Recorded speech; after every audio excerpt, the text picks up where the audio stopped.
Mga kababayan ko, may isang alas na lang po talaga, no, para makamit po ni BBI Ian Menyusa yung hustisya. Grabe, isang paraan lang po talaga o isang alas lang pong nalalabion na titira. Yan po yung bloodstain na nakita po doon sa bahay at sa lupa sa bahay ni Ma'am Wilma Mendoza. So grabe, no, how if kung talagang negatibo po iyon at hindi po yung dugo ng tao o dugo man ng tao ay hindi po magkatugma o magkamatch po sa DNA po ni Ian Menyusa. Mahirap po. Napakahirap po talaga hanapin yung hustisya pag magnegatibo yung resulta ng isinasagawa ng suko sa paglalaboratory ng dugo na nakita po nila doon sa bahay ni Ian Menyusa. Kasi pagkatapos niyan, mukhang mahirap po talaga kasi wala pong testigo o wala pong may nakapagsabi, kasi alam naman po natin na napakalayo po ng mga kapitbahay po kasi medyo masukal at bundok po yung kanilang lugar, no? At may malapit man pong kapitbahay pero kamag-anak po nila. Okay lang sana kung mayroon talagang isang testigo makapagturo, makapagsabi ng buong katotohanan. Ika nga, sabi ng isang director police dyan sa City of Butuan na walang kwenta naman talaga yung lie detector kasi inaccurate po yun, maliban na po kung mas lalo po pag sanay po sa pagsisinungaling yung taong isasalang po sa polygraph test o lie detector test, ay talagang hindi po siya magpo-positibo or mag-negatibo, depende po. So napakahirap mga kois, no? So isang alas lang po talaga. So paano lang po kung talagang magnegatibo? Siguro antay lang po tayo na may makonsensya or makarma para magsalita po, sa buong katotohanan para naman po manahimik yung kaluluwa ni Ian Menyusa at mabigyan po ng hustisya. Pero mukhang malabo po. Kasi nga po halos mag 40 days na nga po wala pa po talagang nagtuturo umaamin na sila ang may gawa. Tapos hindi naman po pwedeng gawing testigo po yung si Kanoy kasi medyo malayo po yung lugar niya at sa kanya parehas din sa mga vloggers o mga netizen na puro theory lang po iyon o haka-haka lang, di umano na yung mga magulang. So kawawa po si Ian Menyusa talaga. So sa aking pag-aanalisa, mukhang isa lang po yung paraan. Ito na po yung nalalabing alas po para po mabigyan ng hustisya. Itong gagawing laboratory ng suko sa blood stains na nakita po nila sa dyan sa sala, dingding at sa lupa. Puwin po. Yung sa lupa, puwin po doon sa taas kung saan may nakitaan po na di umano. Sabi ng mga kapulisyan na nilinis na po ito ng mabuti, siguro sinabunan, ngunit hindi talaga siro matanggal yung bloodstain, patak ng dugo, nilagyan po ng floor wax. Pero alam naman po natin na talagang yung mga soko o mga kapulisyan, alam po nila yan kung talagang totoong dugo o hindi, kasi pinag-aralan po nila yan para malutas yung ganyang mga klaseng kaso mga kois, no? So kung magnegatibo talaga, mukhang malabo po, napakalabo po ng hustisya ni Ian. Maliban lang sana kung yung bang urban mga sityo na dikit-dikit yung bahay sa kanila kasi napakalayo. Yung mas pinakamalapit isa lang, anak ba yata yung kapatid ng ni Ian o kapatid ng magulang. Yun lang po yung napakalapit.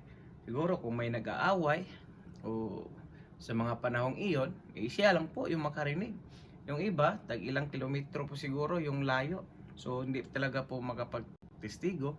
Hindi naman po pwedeng basta-basta ka lang kukuha dyan na magsisinungaling, magtestigo ka. Baka siya pa yung makukulong. Yung actual talaga, makapagsabi, ika nga, gaya ng sinasabi natin kanina, baka may konsensya o makonsensya. Kasi pag walang konsensya, naku po, kumbaga, ibaon lang po, mabaon lang po sa limot.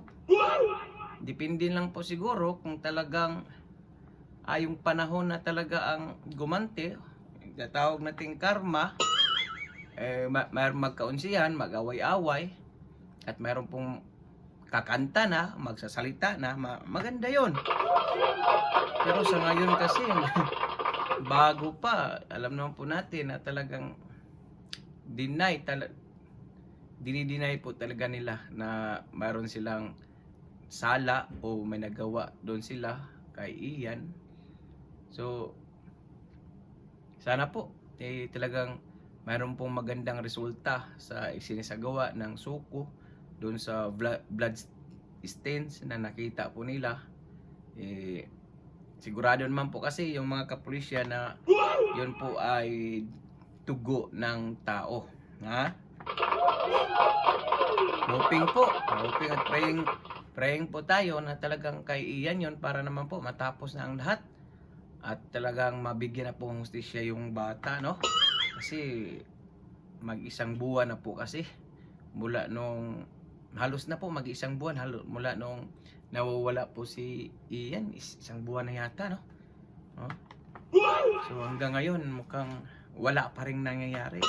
Hindi naman po natin maasahan yung isinasagawang polygraph test o lie detector test doon sa kay Senator Raffy Tulfo dahil kahit ano naman pong resulta noon ay talagang hindi tatanggapin ng korte po yun. Ha? Hindi po yung tatanggapin ng korte bilang isang ebidensya. Alam naman po natin, si Senator Raffy, bago nag-senator, reporter, vlogger yan. May sariling channel at Facebook page yan. At yan po yung ginagamit talaga nila sa tuwing may mga kasong malabong malulutas. Kagaya kay Jubilin, anong pangalan nun? Yung Galino, yung nawawala dati doon sa Palawan. Naalala ko tong gantong mga kaso, pero yung kang Jubilin, parehas ng gantong kaso din yun. Kung naalala nyo, isang linggo lang, 15 days yun. 15 days nawawala, tapos naging buto na lahat. Pero nakapagtataka yun kasi nasa likod lang ng bahay, posibleng hindi naaamoy ng mga kapitbahay at daanan pa talaga ng tao yun. Kasi umabot po din po yun kay Senator Raffy Tulfo yung kaso na iyon, no? So yun nga, nagpositibo po sa DNA test yung mga buto. So, case closed dahil nga po, ang napagbintangan noon yung mga magpinsan lang po. Pero iba po yung sinasabi ng mga, kasi napaka yung kaso na yun may karelasyon, may katrabaho. Pero at the end of the day, yung nakasuhan yung mga magpinsan lamang. Pero ito talaga yung napakahirap po nito talaga itong kay Ian, no? Kasi kahit anong gagawin diyan, kahit anong gagawin ng kapulisyan, kung talagang magnegatibo yung resulta, kung wala talagang aamin, wala talagang magagawa. So sino kawawa? Yung bata, hindi niya nakuha yung hustisya. Ha? Kasi kung sakaling magpositibo yun mga kois, nako, napaka big news po yun. Dahil ibig sabihin na doon talaga nadali yung bata sa loob ng bahay. Kung talagang positibo, makikita na sa DNA or kahit anong examination laboratory gagawin na talagang mag-match sa DNA test ni Ian, ay sigurado na po mayroong makukulong. Ha?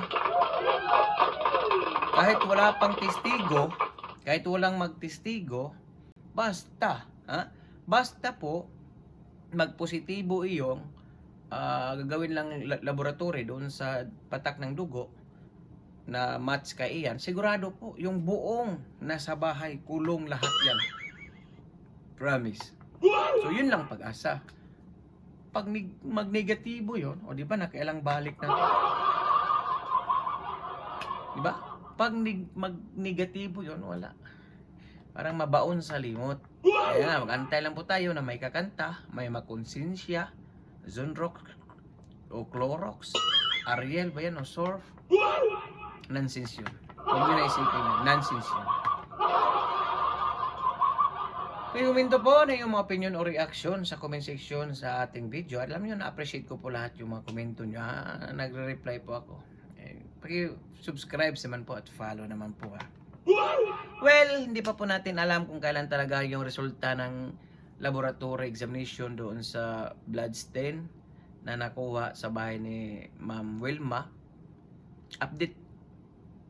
Kaya nga pag-i-click ng notification bell para nga updated kayo sa lahat ng mga upload at update natin araw-araw kay Ian Menyosa.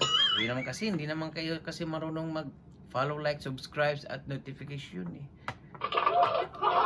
Ayan. So for now, I'm gone. God bless all. Peace. Bye-bye. Ingat po kayo lahat. Sana bukas o makalawa o mga 3 araw meron na pong magandang resulta para kay Ian Menyosa.